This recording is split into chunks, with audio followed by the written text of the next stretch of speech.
찬송하시겠습니다. 찬송가 354장입니다. 찬송가 354장. 주를 악몽하는 자 올라가 독수리같이 모든 싸움에 이기고 근심 걱정 벗어도 올라가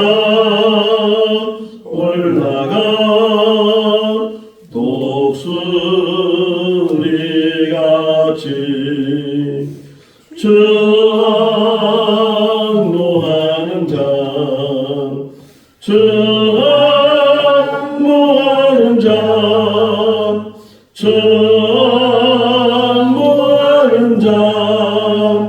늘 강건하리라.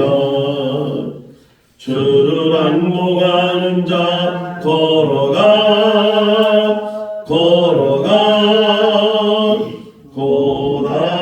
고단치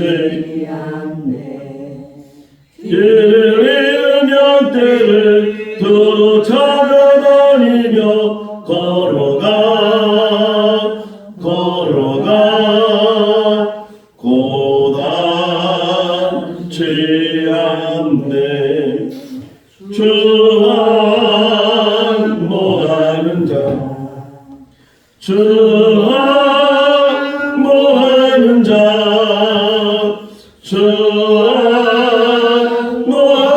자 늘 강건하리라.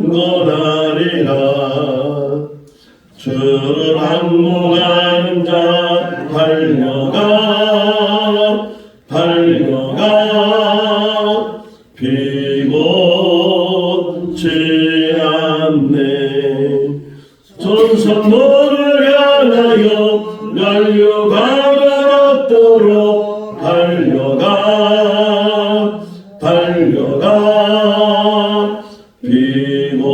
피곤치 않네. 저항노하는 자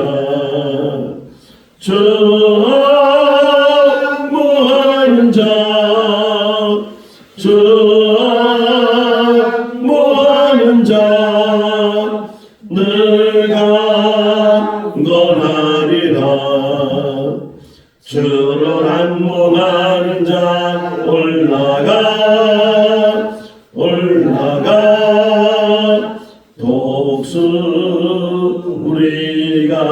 독수리같이 은혜 아래 뛰놀며 주의 영광 보리라. 올라가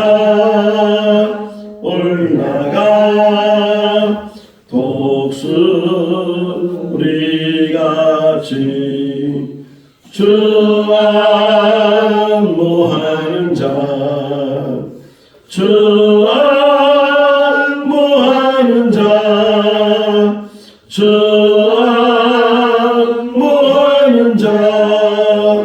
늘 강건하리라.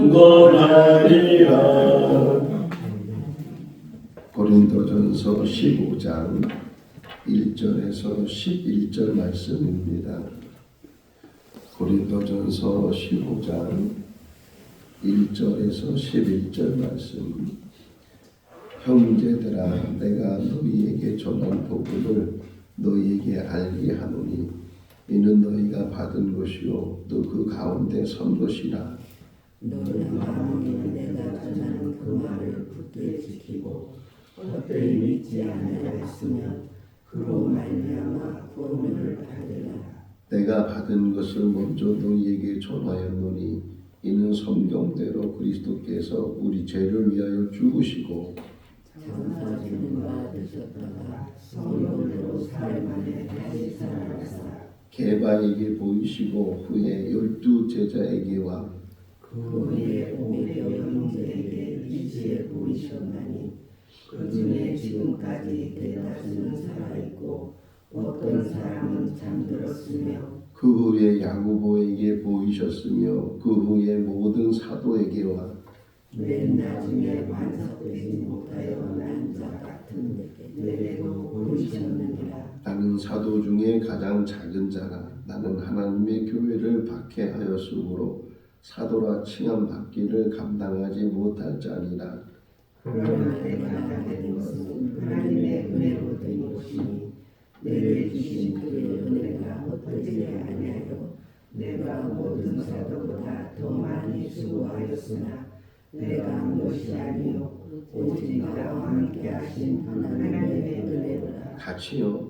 그러므로 나나 그들이나 이같이 전파하매 너희도 이같이 믿었느니라. 아멘. 할렐루야.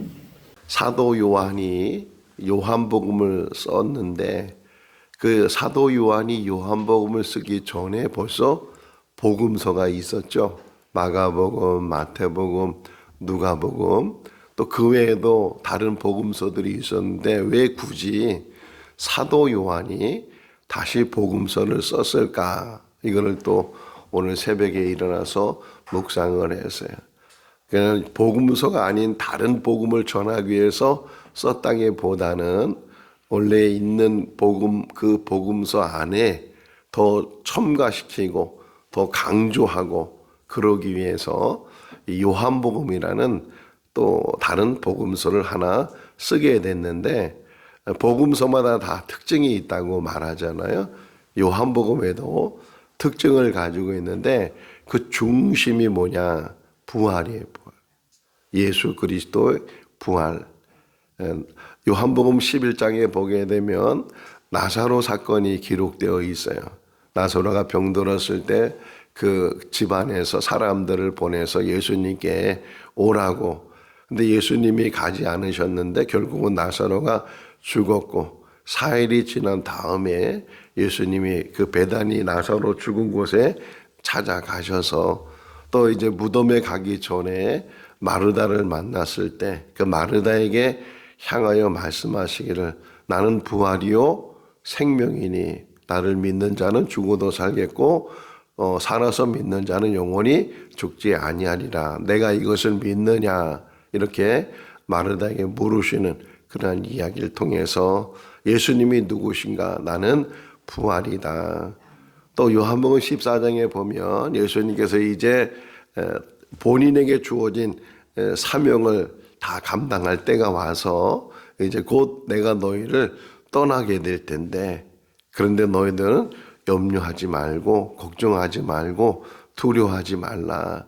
내가 가면 너희가 거할 처소를 내가 준비를 하고 그리고 나서 다시 와서 나 있는 곳에서 너희를 영접하겠다. 이렇게 예수님께서 말씀하시고 또 예수님께서 십자가에 죽으셨다가 정말 여기 성경대로 표현하고 있는 것처럼 다시 살아나셔서 부활하셔서 제자들을 찾아간 이야기 요한복음 20장에 보게 되면 그때 마침 도마가 없었잖아요.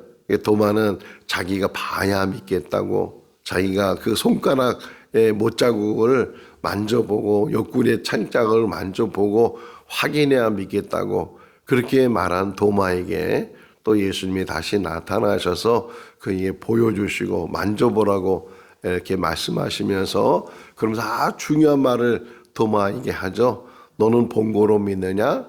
보지 않고 믿는 자가 더 복이 있다. 이렇게 말씀하시는 그런 내용들을 쭉 연결해서 보면 요한복음에서 다시금 강조하는 거예요. 그러니까 없는 복음을 다시금 쓰는 것이 아니고 있는 복음서 안에 그렇다고 해서 뭐 마가나 마태나 누가복음에 예수님의 부활에 대한 이야기가 없으며 또 예수님의 부활에 대한 강조가 없는가? 그렇진 않아요. 다 부활의 중심이 되어 있는데 그 부활에 대해서 다시금 한 번 더 강조시킨 것이 요한복음이다. 오늘 고린도전서 이제 15장 3번 정도 4번 정도 나눠서 말씀을 볼 텐데 한 단어가 부활이잖아요. 흔히 그래서 고린도 15장을 부활장이다 이렇게 말을 하는데 기독교의 중심이 뭐냐? 기독교의 핵심이 뭐냐? 부활이에요. 우리가 이렇게 신앙생활 하는 것도 물론 여러 가지가 다 얽혀져 있고 또 여러 가지가 같이 복합적으로 되어 있지만 그 중심에는 부활신앙, 우리에게는 부활신앙이 있는 줄로 믿습니다. 오늘 죽는다 할지라도. 그래서 오늘 표현이 뭐냐면 사도 요한이 여러 사람에게 예수님이 보여주셨는데 그 많은 사람들이 본 가운데 지금 살아있는 사람들도 있고 그만 많은 사람들이 살아있기도 하고 또 어떤 사람들은 지금 잠들어 있다 이렇게 표현해요. 잠들어 있다. 죽었다 표현하는 것이 아니고 잠들어 있다. 잠든 사람은 다시금 깨어나요? 안 깨어나요? 깨어나잖아요.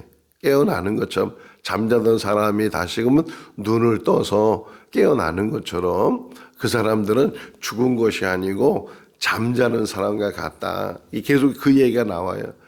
예수님이 다시금 재림하실 때에 먼저 잠자던 사람이 일어날 것이고 또 살아있는 사람들은 호련히 변화돼서 공중에서 주님을 영접하게 될 것이다. 이렇게 말하고 있어요. 어쨌든 부활의 그 신앙 안에서 우리가 살아가고 있어요. 이 부활신앙이 얼마나 중요한가. 삶 속에서도 이 부활신앙을 갖는 사람은 자기의 삶을 더 힘있게 살 수 있고 더 바르게 살 수 있어요. 부활신앙이 없는 사람은 여기 나중에 또 뭐라고 설명하면 만약에 부활신앙이 없는 사람들이 어떻게 사냐. 부활이 없으니까 그냥 오늘 먹고 놀고 이렇게 흥청망청 그냥 쾌락에 빠지고 연락에 빠져가지고서 그렇게 사는 인생을 산다는 거예요. 부활신앙이 있기 때문에 소망을 가지고서 나는 죽어도 죽는 것이 아니고 하나님께서 예비하신 영원한 그 하나님 나라에 우리가 들림을 받게 될 것이고 또 하나님부터 영접을 받게 될 것이고 사도행전 7장에서도 스데반이 결국은 돌에 맞아서 순교하게 되는데 죽기 전에 하늘을 쳐다보니까 하늘문이 열려 있고 그리고 거기에 보좌가 보였고 보좌 우편에 예수님이 서 계시는 것을 보게 되었다. 이렇게 표현하고 있는 것처럼 우리는 하늘을 바라볼 때 하늘문이 열려지고 또 하나님께서 예비하신 그곳에 우리가 초대를 받고 영접을 받아서 그 안에 가게 될 줄로 믿습니다. 그러면 빨리 죽으면 되잖아요. 죽는 것도 우리 소관이 아니고 하나님의 소관인 줄로 믿습니다. 때가 되면 우리가 죽기 싫어도 죽을 것이고 죽고 싶어도 그 때가 돼야 죽게 되는 거니까 이 땅에 산 날 동안 사나 죽으나 그러잖아요. 사나 죽으나 이 땅에 살아있는 동안에도 삶 속에서 우리에게 주어진 일들을 잘 감당하고 그 삶이 맞춰지게 되면 때가 되면 하나님께서 나이가 많이 들어서 부르실 때도 있고 때로는 젊었을 때 병으로 우리를 부르실 때도 있고 때로는 사고로 우리를 부르실 때도 있고 어제 청주에서 우리 친구들 좀 만나서 점심을 같이 먹었는데 그 친구 중에 한 분이 얼마 전에 교통사고를 당했어요. 그냥 신호대기 하고 있는 뒤에서 얼마나 세게 와서 부딪혔는지 폐차시킬 정도로 그렇게 사고가 나가지고서 그런데도 사람은 멀쩡한 거예요. 참 얼마나 감사한 일이겠어요. 그러니까 무슨 사고를 당한다고 해서 그것이 곧 죽음에 이르지 않는 것도 있고 때로는 정말 건강한 사람이 사고로 인해서 죽을 수도 있고 그것이 우리의 인생인데 그런데 우리에게 이 믿음을 주신 것은 사나 죽으나 살아도 감사하고 또 나의 삶을 다 마치고 하나님 부르시게 되면 하나님께서 예비하신 그곳으로 우리가 불림을 받게 될 줄로 믿습니다. 자, 1절을 한번 같이 읽어볼까요? 형제들아 내가 너희에게 이는 너희가 받은 것이요 또 그 가운데 선 것이라. 고린도에 가서 복음을 전했다는 게. 근데 그 복음이 뭐냐 이제 설명하는 거예요. 그 복음은 바로 예수 그리스도의 부활이다. 근데 부활이 있기 전에 있었던 사건이 뭐예요? 십자가에서 죽으신 사건. 그러니까 부활은 그냥 떨렁 있는 것이 아니고 예수님이 십자가에서 죽으시고 그리고 죽은 자 가운데 3일 만에 부활하셨다. 이게 두 개의 고리가 되어 있어요. 그리고 설명해요. 여기 지금 설명하는 게 3절 4절이거든요. 3절 4절 읽어볼까요? 내가 받은 것을 먼저 너희에게 전하노니 이는 성경대로 그리스도께서 우리 죄를 위하여 죽으시고 장사 지낸 바 되셨다가 성경대로 사흘 만에 다시 살아나사. 성경대로 여기서 말하는 성경은 구약 성경이죠. 구약 성경에 예언되어 있는 말씀대로 메시아가 오시고 그 메시아가 죽으셨는데 3절 뒷부분에 보게 되면 왜 죽었는가? 우리의 죄를 위해서. 예수 그리스도가 우리를 죄에서 구원하시기 위해서. 죄의 문제가 해결되니까 자연스럽게 죽음의 문제까지도 해결이 돼서 그분이 희생 제물이 되시고 대속 제물이 되셔서 우리의 모든 죄를 다 짊어지시고 죄값을 치러주신 분이 예수 그리스도이시고, 죽음으로 끝냈다면 부활신앙이 없었을 텐데 그분이 죽은 자 가운데서 3일 만에 다시 살아나셨다. 이게 부활의 첫 열매였다. 예수님이 부활하신 것은 그분만이 부활로 끝나는 것이 아니고 그분의 부활을 통해서 우리들도 이 죽음을 이기게 되고 죽음에서부터 우리가 다시금 살아나게 돼서 영원한 삶을 우리가 살게 되는 것이다. 이렇게 바울은 이제 계속 설명해 가고 있어요. 부활하고 나서 어디 숨어 계시는 것도 아니고 그냥 빨리 승천해 가시는 것도 아니고 부활하신 다음에 이제 제자들을 다시 만나시죠. 게바를 만나고 12제자를 만나고 또 500여 명의 많은 사람들을 만나시기도 하고 또 야고보도 만나시고 마지막에는 만삭되지 못한 나도 만나주신 분이 그분이시다. 사도행전 1장 3절 말씀에 보니까 예수님께서 부활하신 다음에 40일을 더 계셨다는 게 40일을 더 세상에 계시면서 계속해서 하나님 나라를 말씀하셨다. 우리의 소망은 하늘에 있는 줄로 믿습니다.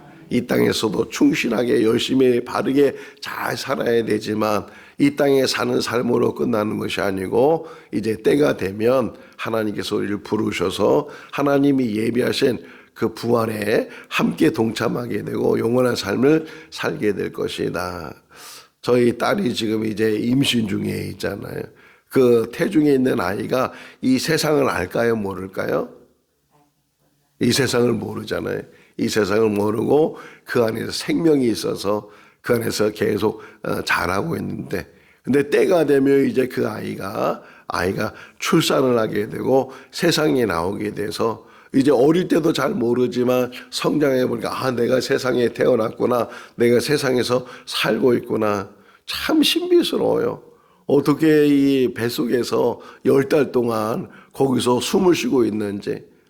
지난번에 병원에 가니까 심장 소리를 들려주는데 요만한 아직도 사람의 모습을 갖고 있지 않는데도 심장 뛰는 소리가 얼마나 크게 들리는지 참 신비스러웠고, 그 안에서 그리고 양수라고 하잖아요. 물속이란 말이에요. 물속에서 어떻게 호흡을 하는지 어떻게 살아있는지, 그렇게 그 태중에 그 아이가 거기서 살다가 또 때가 되니까 출산을 하게 되고, 출산을 하면서 이제는 스스로 호흡을 하고 숨을 쉬고, 그 물속에서는 코로 입으로 숨 쉬지 못했을 텐데 그런데 세상에 태어나니까 그렇게 숨을 쉬고 이 신비 속에 우리가 살아가고 있는데 이보다 더한 신비가 우리를 기다리고 있는 줄로 믿습니다.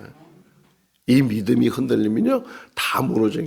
그래서 사도 바울이 이따가 또 얘기해요. 만약에 부활 신앙이 없으면 우리가 가장 불쌍한 사람이고 우리의 믿음은 헛된 믿음일 것이다. 우리에게는 부활 신앙이 있기 때문에 때로는 이 땅에서 고난을 당하고 어려움을 살게 되고 정말 이 질병 때문에 고통 속에 살 때도 있고 또 물질적인 어려움 때문에 가난 속에 극한 가난 속에 살 때도 있고 정말 이 땅에 사는 것이 만족함이 없고 이 땅에 사는 것이 기쁨이 없다 할지라도 우리에게는 진정한 기쁨이 그곳에 있고 진정한 소망이 그곳에 있고 우리를 예비하신 그곳에 우리가 가게 되면 영접받게 되면 우리의 삶이 복되게 되는 줄로 믿습니다. 이제 연말이 되면 이제 여러 가지 이제 연말에 대한 행사도 많이 있고 또 연말이 되면 늘 잊어버렸다가도 다시금 생각나는 그런 이야기가 있는데 그 중에 하나가 성냥팔이 소녀라는 그런 이야기가 있잖아요. 동화 성냥팔이. 옛날에는 성냥을 팔아서 그걸 돈이 되는데 그 추운 겨울에 그 성냥팔이 소녀가 성냥을 파는데도 사가는 사람이 없는 거예요. 막 날씨는 춥고 결국은 이제 그 소녀가 얼어 죽게 되는데 얼어 죽기 전에 불이 없으니까 자기가 갖고 있는 성냥을 캐는 거예요. 이렇게 그 성냥불이 뭐 얼마나 따뜻하겠어요. 그런데도 그 조그만 불씨라도 잠깐이라도 불을 켜면 근데 돌아가신 엄마가 보이고 또 이게 불을 켜면 뭐가 이렇게 하고 이제 그런 모습 속에서 결국은 그 소녀가 죽게 되는데 그런데 이 땅에 사는 것이 그렇게 이 땅에서는 그렇게 어렵고 힘들고 그럼에도 불구하고 소망이 있다는 게 하늘의 소망을 가지고 우리가 살아가게 되는 줄로 믿습니다. 부활 신앙이 그런 신앙이다. 그러면서 사도 바울이 고백을 해요. 무슨 고백을 하냐면 내가 전에는 부활 신앙이 없었다는 거예요. 그래서 내가 그 예수 믿는 사람을 박해하고 핍박하고 그랬는데 내가 예수를 만나고 나니까 다메섹 도상에서 예수님을 만났죠. 그 후로 계속 예수님과 교제하는 이 사도 바울.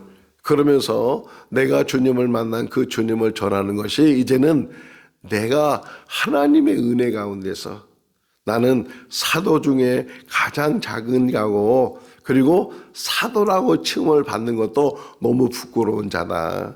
나는 그분을 박해했던 자고 그분을 믿는 사람들을 핍박했던 사람인데 그런 나 같은 사람도 하나님께서 나를 긍휼히 여기셔서 나를 택해 주시고 또 나를 다시금 거듭나게 하시고 더 나아가서는 이 복음을 전하게 해주셨는데 그 모든 것이 다 하나님의 은혜다.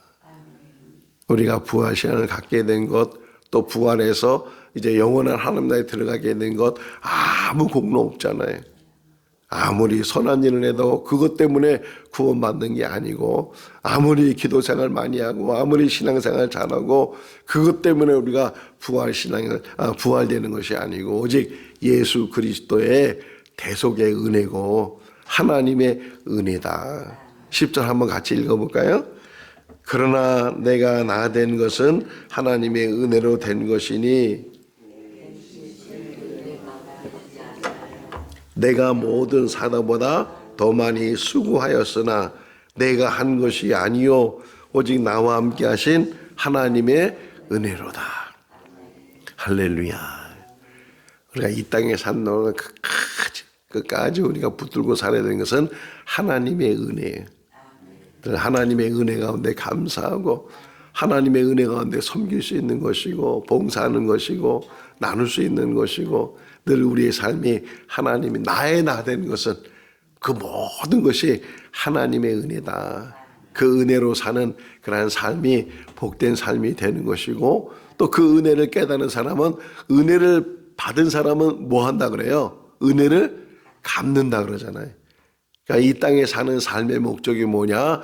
하나님의 은혜를 깨달아서 뭐 만분의 일, 천만분의 일도 안 되지만 하나님의 은혜를 갚으며 사는 삶을 사는데 그것이 복음을 위한 삶이에요.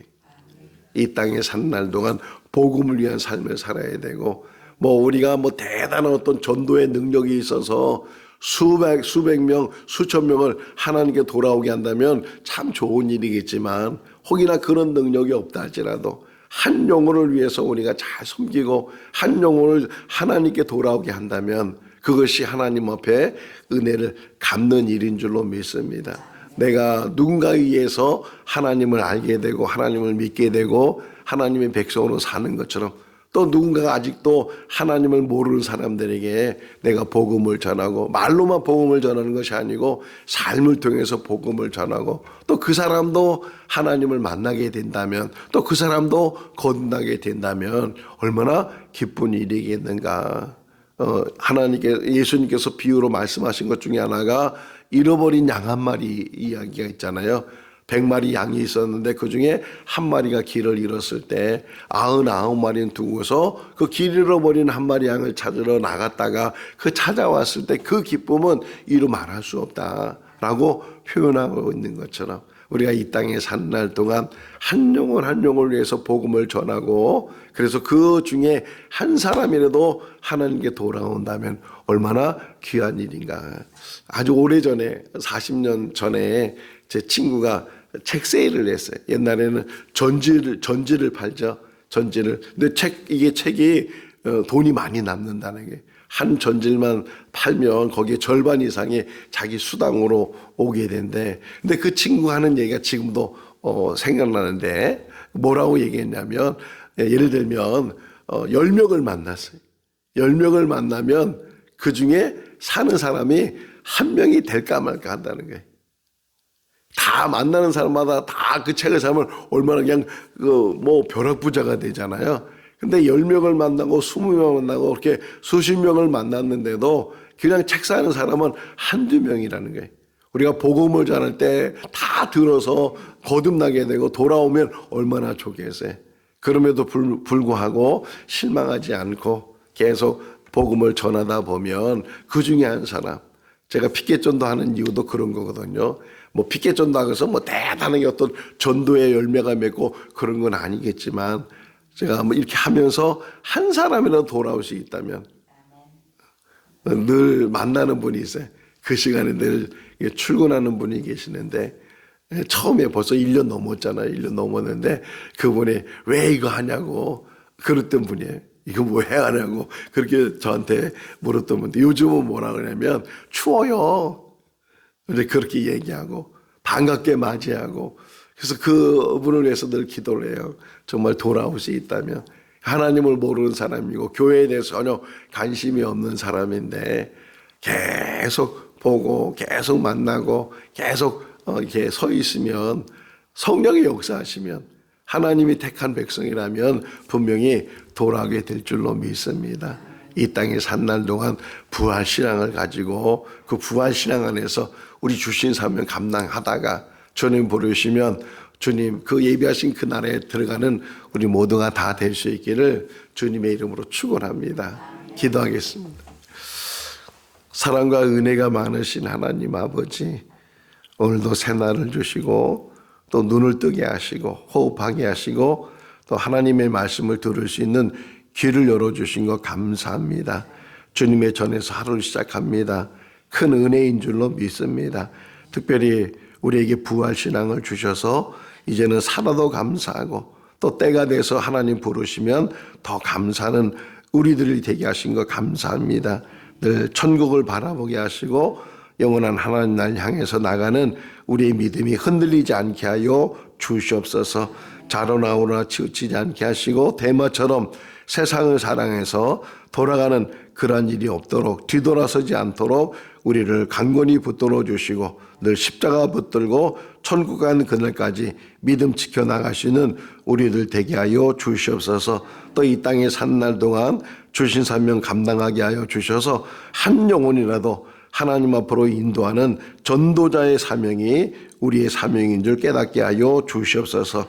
오늘도 주 안에서 복된 하루가 되게 하여 주시기를 간절히 바라옵고 예수 그리스도 이름으로 기도하옵나이다. 아멘. 마쳤습니다.